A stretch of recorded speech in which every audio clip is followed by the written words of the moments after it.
Hello viewers and welcome! In this video I'm going to be going over the basics of my science fiction setting, Zenith.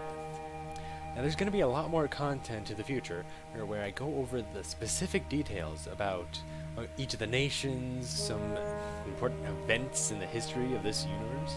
But for now I just want to get just a good basic overview of all the nations and what they're known for, what they're doing, and why they're on the brink of war. So without any further ado, let's get into it. Let's start off by saying what's going on in Zenith. Tensions are high between the nations of this galaxy, and people wonder just which one is going to snap first and begin a brand new war to bring the entire galaxy into turmoil. First, we have the X-plorers Union, and the main race here is the Astra.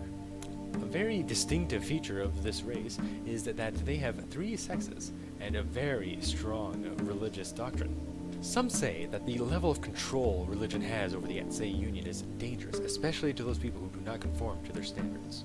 There are benefits though. Their scripture says that long ago their god, the great Tagauth, set off for the stars and bid his followers to follow. His followers took his command to heart and began to explore the stars and spacecraft, and even reached into other universes to try and find their god. And so the quest for their god has accelerated their technological development as they explore the galaxy and make contact with many of the other nations. And as they explore even other dimensions, they realize any universe that has the Great Tagauth would have their own version. So they set their sights back to their own home universe and try to explore the farthest reaches of space to find him. But this leads to conflict as the technology to travel between universes is stolen. We'll get back to that in a bit. Next we have the MacLeod Empire, which prides itself on its military strength and industrial efficiency.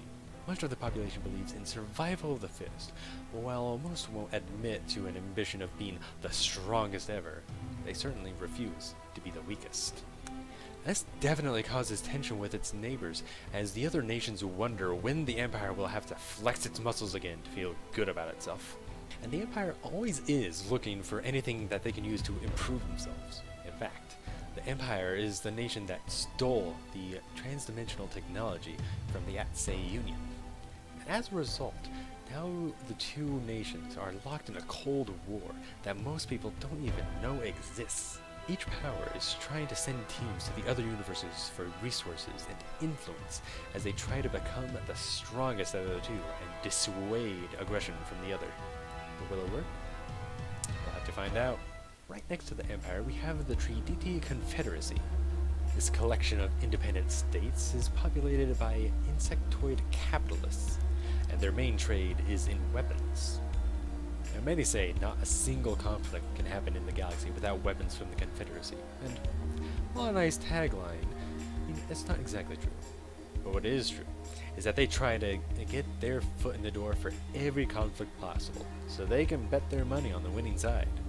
Now, that's a great way to make enemies, but when your corporations have contests to see how many guns you can put on a freighter and still call it a civilian ship, nobody's going to be too keen to attack you. Now, the newcomers to the galactic scene are the Yahul Kingdom. These reptiles are well known as fierce warriors because a large portion of their population knows martial arts.